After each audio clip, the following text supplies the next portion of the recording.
kita kembali lagi di video pembelajaran kita untuk perkuliahan akuntansi usaha jasa.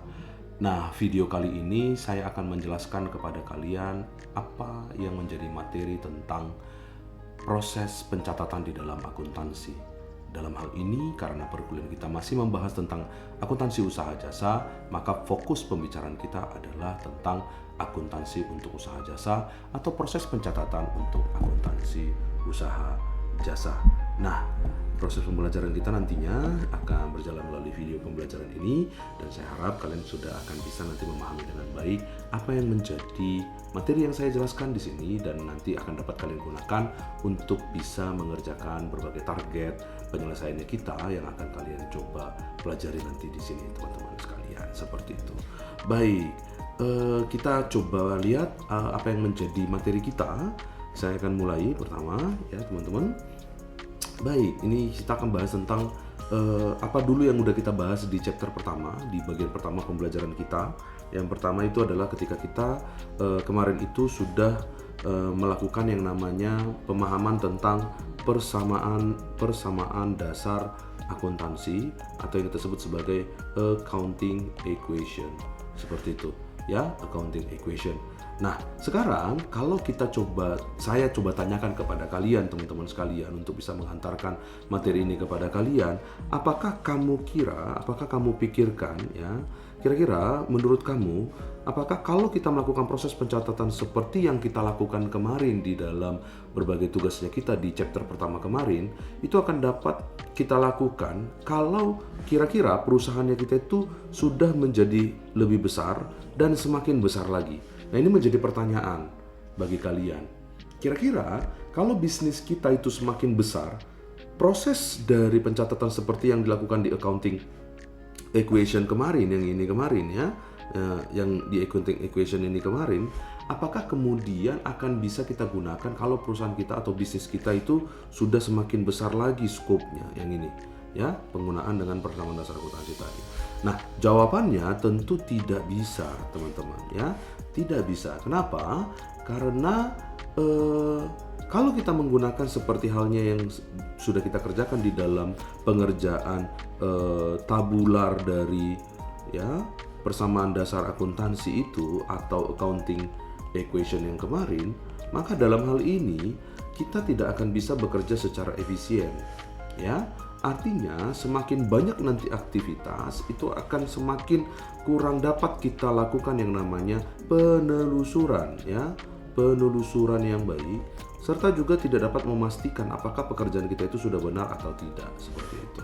Nah, kalau kita mungkin bisnisnya masih kecil ya, kalau mungkin kita bisnisnya masih kecil, mungkin bisa kita lakukan. Tetapi ketika bisnisnya itu semakin ini mungkin bisa oke ya kalau dia bisnisnya masih kecil. Tapi ketika bisnisnya semakin besar, itu akan membuat kita tidak akan bisa bekerja dengan baik atau tidak bisa merealisasikannya dengan baik apa yang udah kita kerjakan di dalam bentuk persamaan tabular, persamaan dasar akuntansi yang kemarin. Seperti itu teman-teman sekalian. So, karena itulah kita belajar chapter kedua di sini, yaitu tentang recording proses atau proses pencatatan di dalam akuntansi, seperti itu. Baik, apa yang akan kita bahas nanti di sini ya? Apa yang akan kita bahas nanti di sini? Pertama, kita akan coba membahas tentang, yaitu satu, menjelaskan tentang apa itu akun ya. Nah, apa itu akun? Kalau di sini dikatakan account, kita di dalam akuntansi di dalam bahasa Indonesia ini bisa berarti akun ya, atau juga bisa berarti pos. Salah. Saya perbaiki ya, atau pos, atau juga bisa berarti rekening. Nah, nanti kadang-kadang kalau dia soalnya di dalam bahasa Inggris itu bisa saja akun, bisa saja pos, bisa saja rekening. Tetapi kalau di dalam di dalam bahasa Inggris itu satu yang disebut, yaitu account ya. Ini account, ini satu saja account. Nah itu, oke, account. Nah, akun, account atau akun. Nah, kemudian yang kedua nanti kita akan bahas tentang jadi itu tadi pertama kita akan bicara tentang akun, teman-teman ya, yang ini akun. Lalu yang kedua kita akan bicara tentang Apa itu debit dan kredit? Nah, kadang-kadang orang akuntansi disebut, ya mereka taunya hanya debit dan kredit seperti itu misalnya. Nah, ini disinilah kita nanti pertajam pemahaman tentang debit dan kredit, dan diharapkan nanti kalian dapat bisa menjelaskan penggunaan debit dan kredit itu di dalam proses pencatatan bisnis, ya, pencatatan transaksi bisnis, ya, recording atau pencatatan dari transaksi bisnis. Yang ketiga, nanti kita akan bahas tentang mengidentifikasi langkah-langkah dasar, ya, atau tahapan dasar di dalam proses pencatatan. Ya, ini penting, karena sangat penting untuk kalian ketahui, ya, langkah-langkah dasar dalam proses pencatatan. Lalu yang keempat, kita akan bicara tentang apa itu jurnal. Lalu yang kelima, kita akan bicara tentang apa itu buku besar atau ledger. Bagaimana melakukan posting, ya, posting, oke. Sampai kemudian kita bicara tentang apa itu trial balance atau neraca saldo seperti itu, ya. Nah, teman-teman sekalian, saya harap di dalam pembelajaran kali ini kalian bisa mengulang-ulang video ini. Kalau kurang paham, bisa diikuti kembali video ini. Nah, intinya begini teman-teman. The recording process atau proses pencatatan ini adalah bekal paling dasar bagi kalian anak akuntansi untuk memahami tentang apa dan bagaimana melakukan proses pencatatan di dalam akuntansi. Karena itulah tadi sudah saya jelaskan bahwa yang paling pertama nanti kalian akan belajar akun lebih dahulu. Ini akan belajar akun. Setelah belajar akun, memahami apa itu debit dan kredit, mengidentifikasi proses atau tahapan di dalam melakukan yang namanya proses pencatatan, bicara tentang jurnal, buku besar atau ledgers, melakukan posting, sampai menghasilkan yang namanya neraca saldo atau trial balance seperti itu. Mudah-mudahan kalian pahami teman-teman. Nah, struktur belajar kita nanti kita akan bagi 3. Yang pertama, video ini nanti akan selesai sampai pembahasan tentang apa itu akun. Ini yang pertama. Oke. Lalu yang kedua itu bicara tentang tahapan di dalam proses pencatatan akuntansi. Serta yang ketiga yaitu apa itu neraca saldo. Inilah 3 tahapan video pembelajaran kita di dalam chapter yang kedua, yaitu tentang the recording process. Seperti itu teman-teman sekalian. So, selamat menikmati. Sekarang kita akan bahas tentang yang pertama, akun, ya, di account, akun. Oke, mungkin saya kurang puas nih. Saya harus bilang lagi ke kalian 3 tahapannya. Pertama kita akan belajar akun, tahapan pencatatan, sampai kemudian trial balance. Akun, tahapan pencatatan, dan sekarang nanti terakhir itu adalah trial balance atau neraca saldo. Sekarang kita bahas yang pertama tentang akun, di account. Nah, tadi sudah saya katakan akun itu di dalam bahasa Indonesia nama lainnya adalah akun itu sendiri di dalam bahasa Indonesia, atau disebut juga pos atau juga rekening. Jadi kalau kalian ketemu soal-soal bahasa Indonesia itu terkadang dia pakai akun, kadang pakai pos, kadang pakai rekening seperti itu. Nah, apa itu akun? Kita kenalan dulu. Apa sih itu akun, Pak? Gitu. Nah, orang akuntansi biasanya bahasanya akun lebih dulu, ya, akuntansi. Jadi kamu harus paham nih apa arti dari akun, ya. Akun adalah suatu tempat atau wadah, ya. Wadah di mana kita menggunakan akun ini untuk mencatat kenaikan dan penurunan, ya, kenaikan dan penurunan dari persamaan dasar akuntansi yang sudah kita bahas sebelumnya, yaitu spesifik aset atau liabilitas atau kewajiban atau ekuitas, yang di dalam ekuitas ada juga pendapatan dan juga beban. Jadi akun itu adalah sebuah tempat atau wadah bagi kita untuk mencatat semua itu. Mencatat apa? Mencatat kenaikan dan juga penurunan dari aset, dari liabilitas, dan juga dari ekuitas. Di mana di dalam ekuitas itu ada 4 hal tadi, ya, yang juga kemarin sudah kita pelajari. Apa itu yang pertama? Yaitu modal, kemudian penarikan, pendapatan atau revenue, dan juga beban seperti itu. Nah, di dalam akuntansi, akun itu adalah di dalam akun itu terdapat pembagian sisi kiri dan sisi kanan. Sisi kiri disebutlah di dalam akun sebagai debit, sisi kiri. Sisi kanan disebutlah di dalam akun sebagai kredit, seperti itu. Jadi bukan tidak ada artinya apa itu debit dan apa itu kredit, seperti itu ya. Nah, jadi di sisi kiri disebutlah itu debit, nih yang sisi kiri ini, dan sisi kanan disebutlah itu kredit. Nanti sisi kiri dan sisi kanan sifatnya itu akan berbeda, baik di antara aset, liabilitas, ekuitas, pendapatan, dan juga beban, seperti itu. Nah, akun punya beberapa bentuk, teman-teman ya. Akun punya beberapa bentuk. Di dalam tampilan saya sekarang itu dicontohkan, diilustrasikan kepada kalian bentuk akun T. Ini adalah yang disebut di dalam akuntansi disebut dengan akun T. Di dalam akun T itu ada komposisi dari nama akun, sisi kiri debit, sisi kanan kredit. Lalu di bagian akhirnya ada tempat untuk meletakkan saldo akhir dari akun-akun tersebut. So inilah akun, teman-teman sekalian. Mudah-mudahan kalian sudah bisa mengenalinya ya, apa itu akun. Nah, di dalam akun itu ada sisi debit dan sisi kredit. Kenapa ada debit dan kredit? Ingat sekali lagi, sisi debit adalah sisi left atau kiri, sedangkan kredit itu adalah sisi right atau kanan. Nah, oke.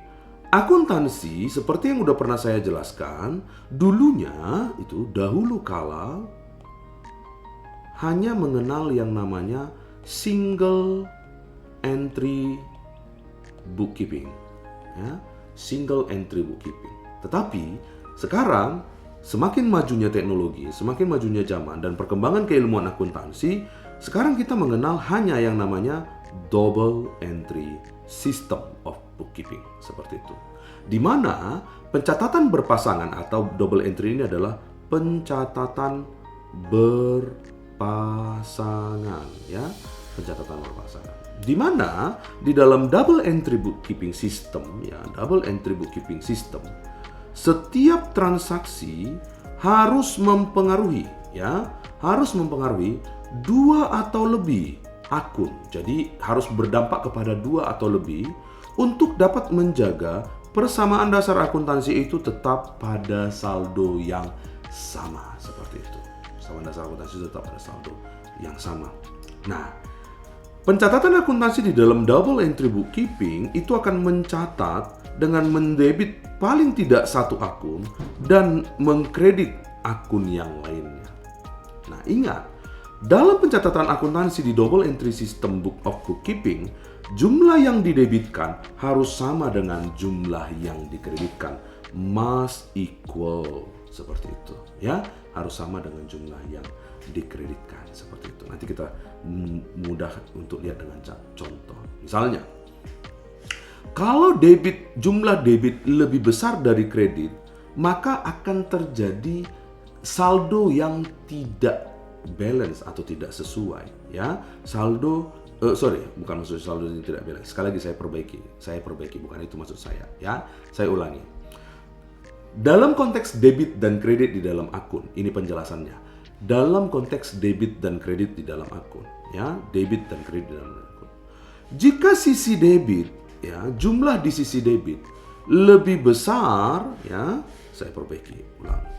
Jika jumlah di sisi debit lebih besar, ya, dari di sisi kredit, jumlah yang ada di sisi kredit, maka saldo, ya, balance-nya akan diletakkan di sisi debit. Seperti itu. Contoh misalnya, ini ada sebuah akun. Nah, kita tidak tahu nama akunnya, nanti kita ganti bisa apakah kas, perlengkapan, dan lain sebagainya. Lalu kita perhitungkan, sisi debitnya adalah 18.000.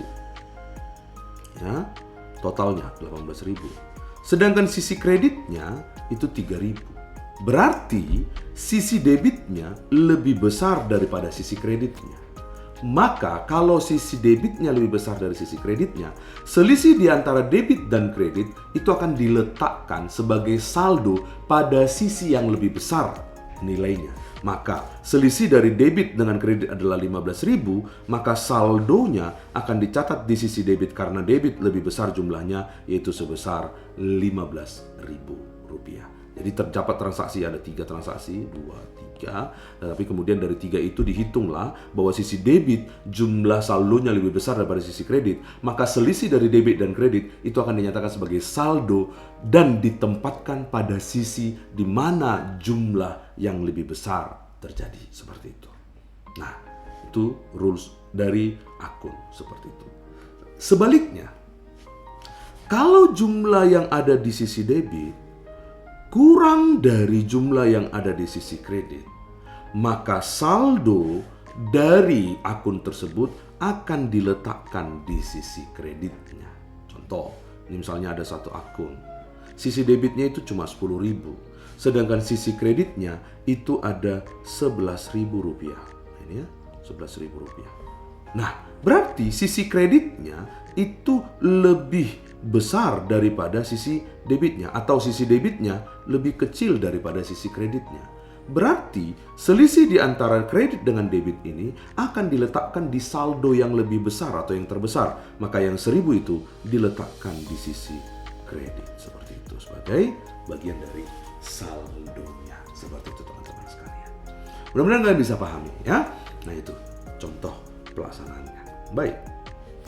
Nah, oke. Di dalam akun, dalam konteks debit dan kredit ya, aturan dari akun dan juga aturan dari debit dan kredit ini jangan dihafal. Tetapi kalau kamu terkendala, kamu lihat lagi ya, kamu lihat lagi. Jadi kamu pahami lagi apa yang disampaikan di sana. Jadi jangan mencoba menghafal. Semakin sering kamu melakukan dan mengerjakannya, nanti kamu akan bisa semakin paham. So, berikut ini adalah aturan dari debit dan kredit ketika kita hubungkan dengan persamaan dasar akuntansi, seperti itu. Ya, kita mulai dengan aset, ya. Aset. Untuk semua aset, untuk seluruh akun yang ada di dalam aset, jumlah debitnya harus lebih besar daripada jumlah kreditnya. Debit harus lebih besar daripada kreditnya. Kebalikannya, untuk liabilitas, jumlah kreditnya itu lebih besar daripada jumlah debitnya, atau debitnya lebih kecil daripada kreditnya, seperti itu. Ya, lebih kecil daripada kreditnya, seperti itu. Ya, nah itu. Saya perbaiki dulu. Ya, oke, ini lebih kecil. Sudah? Maka lihat, jumlah debitnya kalau untuk aset itu akan lebih besar daripada jumlah kreditnya. Maka dari itu di dalam akuntansi dinyatakan saldo normal dari aset ada di sisi debit, atau normal balance yang ada di sisi debit atau di sisi kiri, seperti itu ya. Nah, saldo normal dari aset ada di sisi kiri atau normal balance yang ada di sisi debitnya, seperti itu. Kebalikannya, liabilitas, kreditnya harus lebih besar daripada debitnya. Ini lihat, kreditnya lebih besar daripada debitnya. Maka kalau liabilitas atau kewajiban, saldo normalnya berada di sisi kanan atau di sisi kredit, seperti itu ya. Nah, pahami, selalu saldo normal itu adalah selalu berada pada sisi yang lebih besar ya, sisi yang lebih besar, seperti itu ya. Lanjut, bagaimana dengan ekuitas pemilik? Nah, ekuitas pemilik ini case-nya lebih lebih khusus lagi, seperti itu. Pada dasarnya, ekuitas pemilik itu sama dengan apa yang disebut liabilitas, yaitu sisi kreditnya itu harus lebih besar daripada sisi debitnya. Maka saldo normal dari ekuitas pemilik itu adalah berada di sisi kiri, seperti itu. Maka kalau terjadi investasi dari pemilik di perusahaan itu dan juga ada pendapatan di dalam perusahaan, maka dia akan meningkatkan ekuitas pemilik perusahaan. Ini sudah kita bahas di persamaan dasar akuntansi sebelumnya.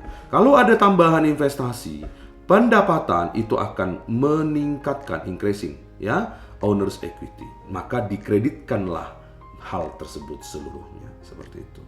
Nah, di dalam ekuitas pemilik ada modal pemilik, maksud saya. Modal pemilik itu punya sifat yang sama dengan ekuitas pemilik.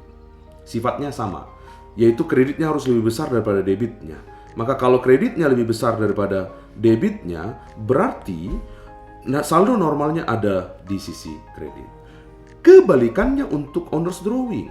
Owner's drawing, karena dia bersifat penarikan dari modal, saldo dari debitnya akan selalu lebih besar daripada saldo kreditnya. Maka saldo normal dari owner's drawing atau penarikan pemilik, ya, atau penarikan dari pemilik perusahaan itu berada di sisi debit untuk saldo normalnya, seperti itu. Nah itu. Nah, selain dari modal pemilik dan juga penarikan dari pemilik, di dalam ekuitas pemilik ada juga pendapatan dan beban. Nah, seperti sudah dikatakan tadi, tujuan dari pendapatan, ya, itu ada, tujuan dari, revenue atau pendapatan itu adalah bagian yang satu sifat dengan ekuitas pemilik. Maka dari itu kalau ada pendapatan itu akan menambah ekuitas pemilik. Artinya sisi kreditnya itu akan selalu lebih besar daripada sisi debitnya. Maka saldo normal dari dari pendapatan itu akan selalu berada di sisi kredit, seperti itu. Kebalikannya dengan beban. Beban itu akan selalu menjadi bagian pengurang dari ekuitas pemilik. Maka sisi debitnya itu akan selalu lebih besar daripada sisi kreditnya. Maka saldo dari beban itu akan berada pada sisi debit selalu secara normalnya. Atau saldo normalnya berada di sisi debit. Ya.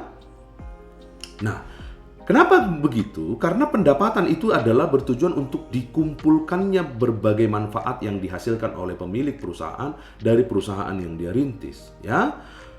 Dampak dari debit dan kredit kepada pendapatan itu sama dengan dampaknya pada modal pemilik, ya, atau ekuitas pemilik. Kebalikannya dengan beban, ya. Beban itu akan mengurangi bagian dari ekuitas pemilik, seperti itu. Oke? Nah, itu teman-teman sekalian. Nah, maka ini tadi sudah dikatakan, saya ini sudah paham, makanya saya bisa cepat memahaminya. Tapi kamu tidak perlu berusaha untuk menghafal. Sekali lagi, saya tekankan, kamu tidak perlu berusaha untuk menghafal. Tetapi nanti rujuklah, pahami, mengerti, sampai kita nanti menggunakan berbagai jenis latihan untuk bisa mengerjakan dan membuat kamu menjadi terbiasa menggunakannya.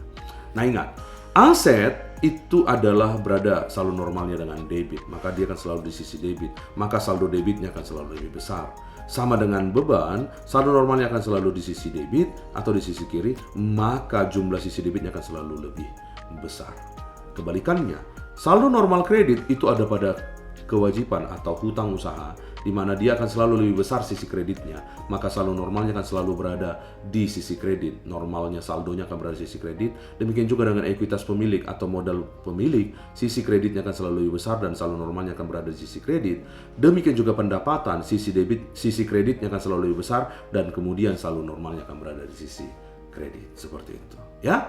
Nah, itu dia teman-teman sekalian. Maka demikian, saldo normal itu berdasarkan ini persamaan dasar akuntansinya kita, ya, persamaan dasar akuntansinya kita di dalam neraca atau laporan posisi keuangan atau balance sheet, aset itu debitnya akan selalu lebih besar daripada kreditnya. Liabilitas sisi kreditnya akan selalu lebih besar daripada sisi debitnya. Ekuitas pemilik juga demikian, sisi kreditnya akan selalu lebih besar daripada sisi debitnya. Maka saldo normal ada berada pada yang pada biru, seperti itu. Nah, pada laporan laba rugi, yaitu matching konsep yang pernah saya jelaskan sebelumnya di kelas, ya, revenue itu akan selalu lebih besar daripada